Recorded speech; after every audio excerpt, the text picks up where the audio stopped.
Magtatanim tayo. Ilan po ang quota ko for today? Pwede ho bang taga-bukas na lang ako ng lata? Ito gagamitin ko. Ang pinya, pwede mong apakan.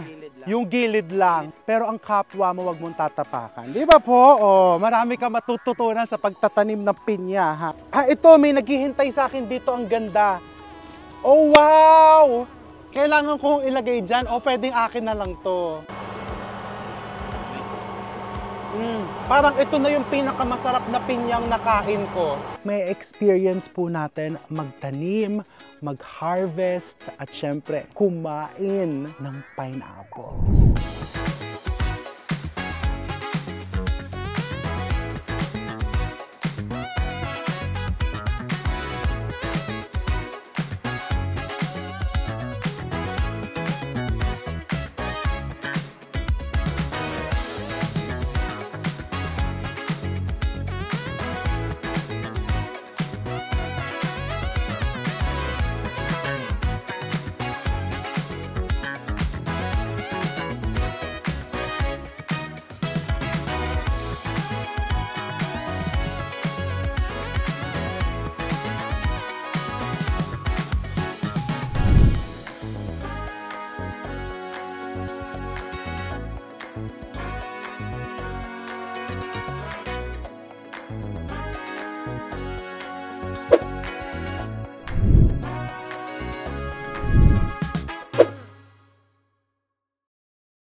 Good morning! Ang ganda oh! Tignan nyo kung ganong kaganda yan. So, ito pong nasa likod ko actually, abot ng aking natatanaw, taniman po ng pinya. So, for today, may experience po natin magtanim, mag-harvest, at syempre, kumain ng pineapples. Fresh from the farm. Since makikipagsabakan tayo dito sa plantation, sa farm, kailangan natin magsuot ng PPE. Kasi po, matalas ang pineapple plant. O ayan, 'di ba? Mukhang hasyendera tayo dito, 'di ba? Yung tipong lahat ng natatanaw ko ay hindi akin. Hindi akin. That's reality. Ay, magtatanim tayo. Ilan po ang quota ko for today? 20 rows. 20 rows. For sucker, sir, is only 15. 15. 15. Slaves is 18. So, ilang pinya ho yun? 2 rows is 270. So, 270 fruits per One row. Ilang row ho ang kailangan kong itanim? 15. 15 rows. Pwede ho bang taga-bukas na lang ako ng lata? Ito gagamitin ko. Sige ho, kaya ho natin yan.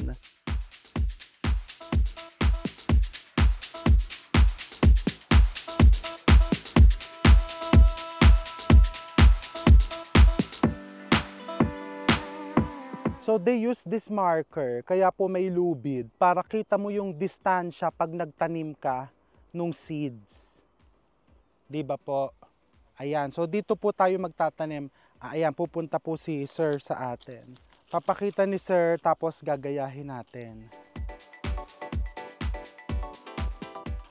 Okay. Ganun lang naman pala. Ang yabang ko, no? Actually, para madali lang naman po, ang medyo challenging is yung opo. Pero sila Sir kasi may muscle memory na na talagang ang bilis. Yan ang distance. So, hukay, Saksak. Kailangan yung malalim na paghukay. May specific inches yan, eh. So, ito po dapat. Hindi. Ang standard natin dyan is 3 to 4 inches. 3 to 4 inches. Yes. Okay. So, ayan, mga 4 inches. Yan. Hukay. Tapos lubog. O, Yan. mali.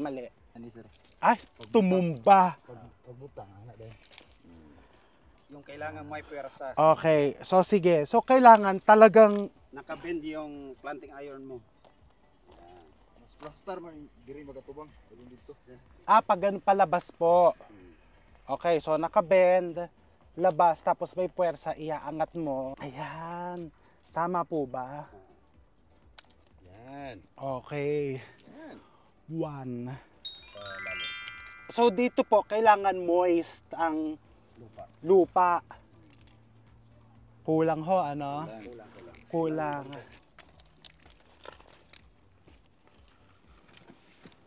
Kulang pa din. Pwede din naman ho palang ganoon. Pwede ho yun. Yung parang okay. Dip and push. Makukuha mo yung technique. No? So, you have to Dip and dip. And then, when you push it, pwedeng ipasok mo yung seed. Pwede po yun. Yeah. 'Di ba? So, Yeah. pwedeng pagka-push mo, hindi naman po kasi delicate ito no? Hindi po, ayun, okay. mga na. Okay. Don't me, ha? Kaya kong, ano yan, charot. Pag ganito sir, pag medyo makita mo na medyo may bagong malaki yung planter na. butas, pwede mo namang apakan yung Pwede mong parang- apakan. para hindi siya madaling matumba. Okay. So, Ganito. ang pinya, pwede Yung mong gilid. apakan. Yung gilid lang. Yung gilid lang. Gilid lang ng lupa. Okay. Pero ang kapwa mo, wag mong tatapakan. Di ba po? Marami ka matututunan sa pagtatanim ng pinya, ha? Okay, so pineapples are very giving. Pwede mong tapakan ng gilid. Gilid lang. Okay. So, nakuha ko na. You have to push, dip. Pag po naririnig kong parang may malutong, nasisira ko po ba siya? Hindi naman po. Hindi naman. Okay. Kasi ano siya ha, matalas ito eh. Ayan, so ganun po ang pagtatanim. Mukhang madali pag nanonood ka, pero pag ikaw na yung gagawa, kailangan niya ng, alam mo, it's a process that you have to get used to. No? Pero pag nasanay na yung katawan mo, nakuha mo na yung tamang proseso, ano na yan, kayang-kaya na.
So kanina nagtanim tayo, now it's time to harvest. After how many months po? 18? Lumipat tayo sa kabilang plantation kasi dito naman pwede nang mag-harvest. So syempre we have to wear gloves tapos tung face shield, 'di ba po? So papasok po ako doon. Ito po yung workspace. So ito, okay. So susundan mo kung saan pupunta itong machine. Tong belt na to. Hindi ko na-imagine kanina, ang tapang ko po kanina, sabi ko hindi ko kailangan ng jacket. Ito, may naghihintay sa akin dito, ang ganda. Ang laki. Ito po. Nako, matalas. Hihilahin ko lang ho. Oh, wow! Kailangan kong ilagay dyan o pwedeng akin na lang to? Pwede din. Akin na lang. Pwede po bang sa akin na lang to?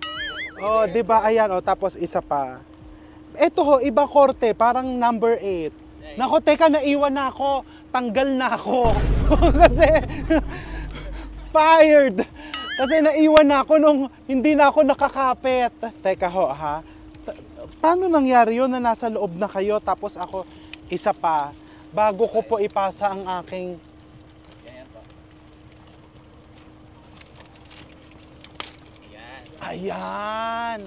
Okay, so kailangan maikarga ko to doon. Teka, mukhang...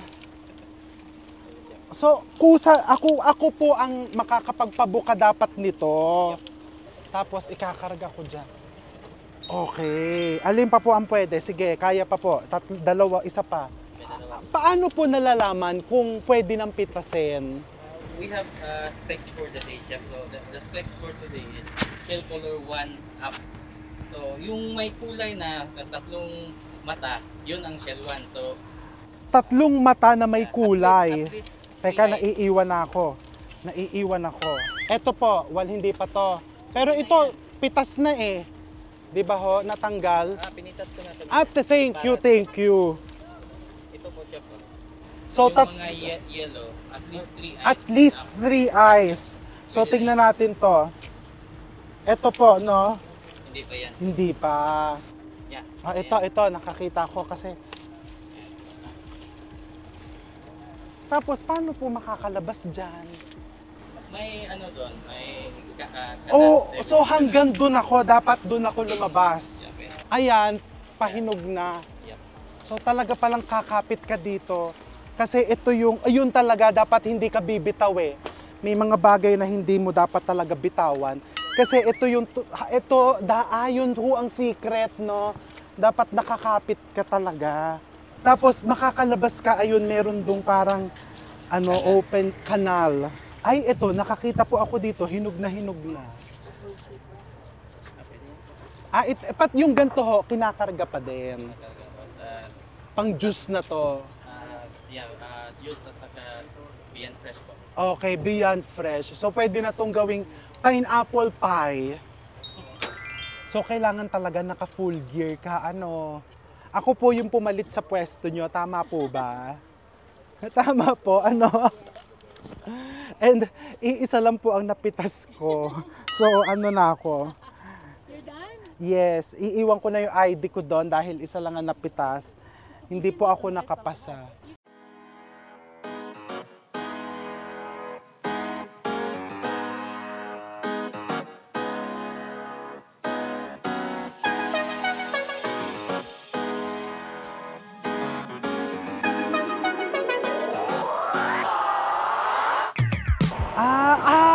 Okay, ang galing. Dalawa, tapos dito po, tanaw mo yung buong operation para diretso na sa truck yung pinitas natin. Wow.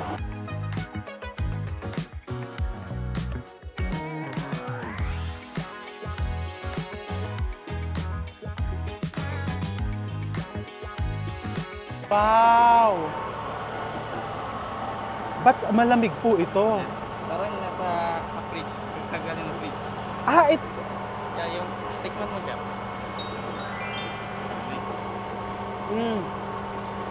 Wow.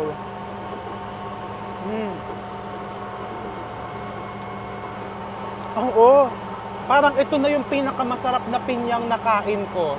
Even po yung lasa niya, pantay na pantay yung tamis, yung juiciness, yung linamnam ng pinya. Bagong pitas pero malamig, parang nanggaling sa ref. Ganon yung kanyang, ganon ang feel.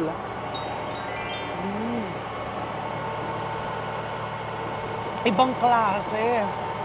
Siguro iba talaga yung lasa, especially kapag bagong pitas. Yeah, correct. Oo, talagang the freshest. Oh my God, hindi ko nabibitawan to. Nako sir, salamat po ha. Maraming salamat. No problem. Ayan, na-experience po natin ang pagtatanim hanggat sa pagha-harvest. At syempre, ang pinakamagandang experience yung Harvesting. harvesting at tasting. Di ba? Nako, mukhang ready na tayo magluto with pineapples.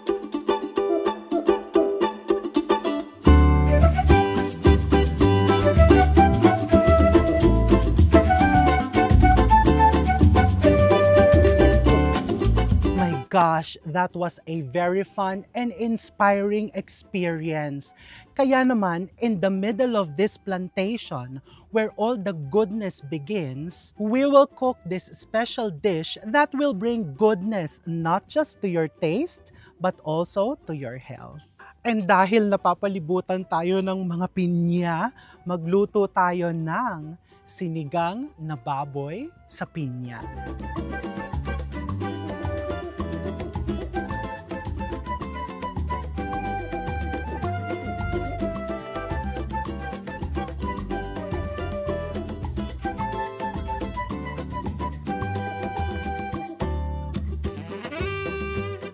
Ilagay na natin in our pot. I have here water and pork. Siyempre, pag nagsisigang tayo, di ba, kayo ba anong type nyo?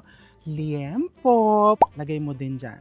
So, papakuluan lang po natin ito for around 30 minutes hanggang lumambot yung ating baboy.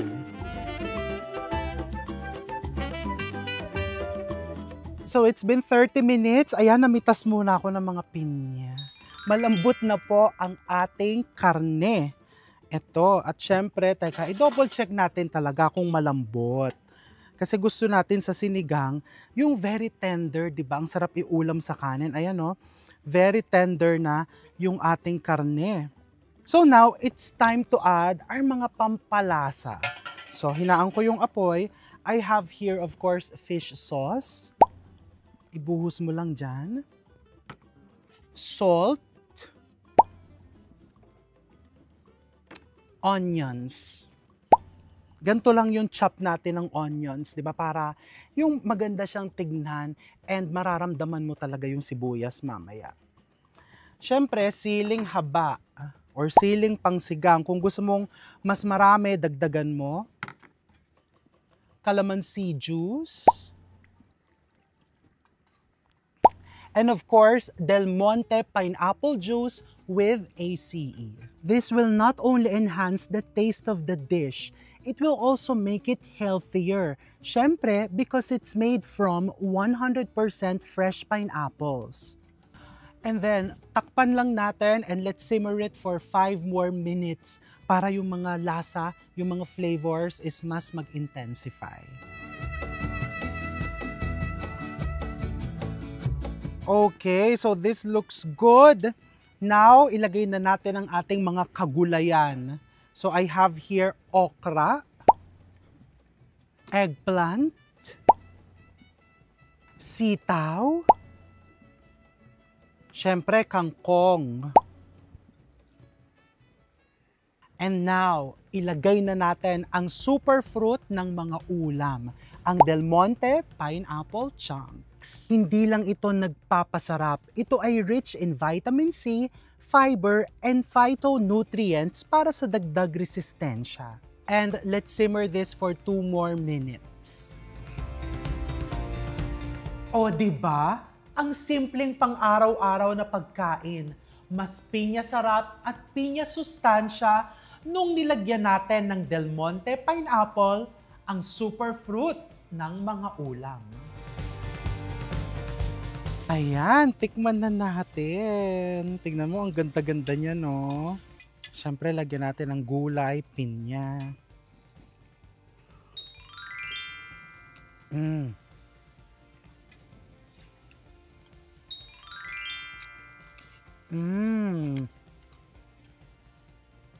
Ang sarap.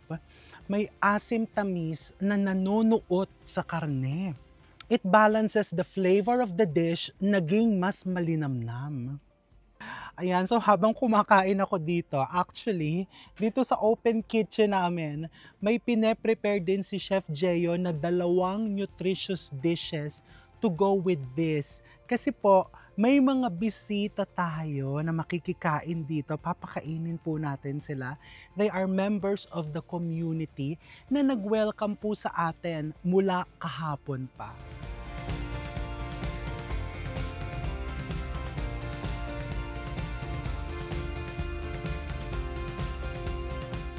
Ayan na, naaamoy ko na. Mukhang ready na ang mga niluto ni Chef Jeyo. Hello, Chef. Oh, wow. Wow, wow. Ano po ito? Okay, so here we have our chicken salpicao made with Del Monte Filipino-style tomato sauce. Oh, wow. Ang bango. Ang bango. And balita ko, may isa pa po. Yes, meron pa. Or creamy baked sausage pasta. Pasta, nako. This naman we made using our Del Monte creamy and cheesy spaghetti sauce. Wow. Garantisadong matutuwa po ang mga bisita natin. Thank you so much, Chef. You're very Mukhang ang sarap-sarap pero hihintayin ko po sila bago ko tikman to. Ha?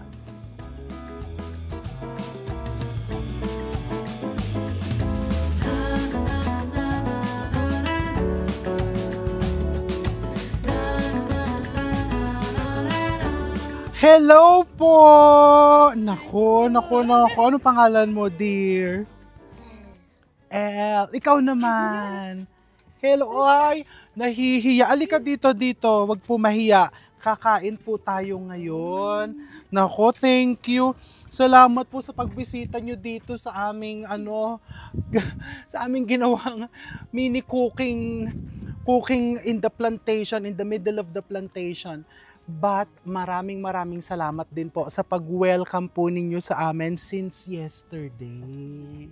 Diba? Ang ganda-ganda po dito sa inyo and mas na-inspire po kaming magluto ng masasarap na pagkain. Kaya ito, meron po tayo ditong sinigang na baboy sa pinya.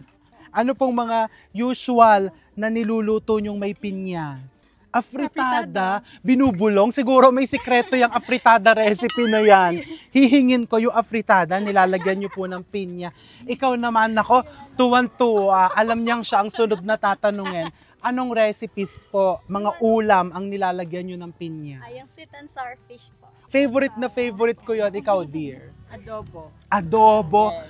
Nako, mukhang mga ginawa ang homework kasi actually sasabihin ko yan na ang pinya hindi lang po dito sa sinigang, sa iba't ibang klaseng ulam, pwede mong ilagay, 'di ba? Mas magiging healthy yung ating mga niluluto. Ano pa sa dessert naman ikaw? Fruit salad, syempre ang walang kamatayang fruit salad.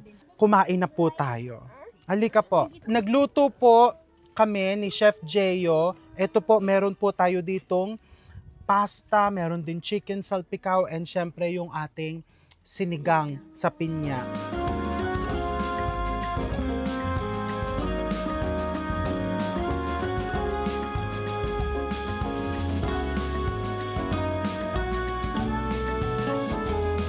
Ano ma'am, nag-enjoy ba kayo? Yes po. Kayo po, nag-enjoy. O kaya kayo dyan, what are you waiting for? Magluto ka na rin and start sharing the goodness to your family. Ang bongga talaga dito sa Bukidnon. Bukod sa napakasarap na pinya, na-experience ko rin ang community of goodness na binuo ng Del Monte sa loob ng 100 years. Ilan mo kayo magkakapatid? 3 po. 3. Pang-ilang tagal? Apunso! Isa si Eva sa mga academic scholars ng Del Monte. At ang school daw na ito ay isa sa mga itinayo ng Del Monte para sa mga kabataan dito.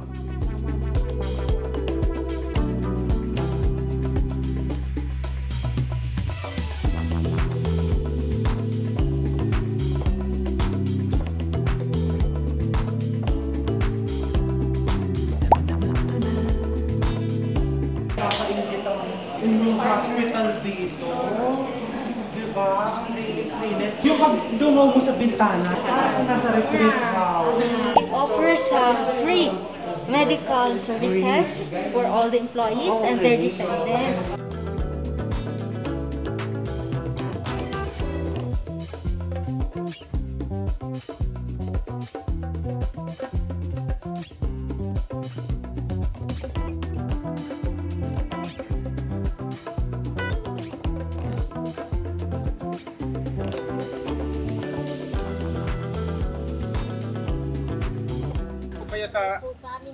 Yes! Tahanan. Napakaganda po, napaka-fresh ng mga halaman. Oh, nako. Wow, napakadaming medal. Tunay na kayamanan, di ba po? Ano pong trabaho nyo sa plantation? Truck mechanic. Truck mechanic. Ilang taon na po? 10 years. Kanino po lahat ito? Sa kanila lahat po yan. Ay, sa inyong lahat. Apat kasi sila. Oo. Apat. Tapos yung isa, Yung panganay, Bunso na. nagma-masteral degree na. Siya pa. Wow. Kinikilig ako. Kasi ako, since bata, proud Del Monte user. So parang ngayon na nakabisita ako dito sa bahay nyo, nakita ko po na yung mga farmers to the plantation na nagpa-process ng mga ginagamit nating produkto is talagang nandun yung passion and expertise.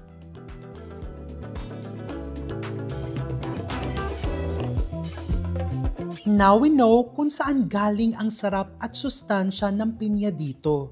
Hindi lang sa lupa ng Bukidnon, kundi pati sa puso nilang punong-puno ng saya at pag-asa. Ito ang Buhay Del Monte sa Bukidnon.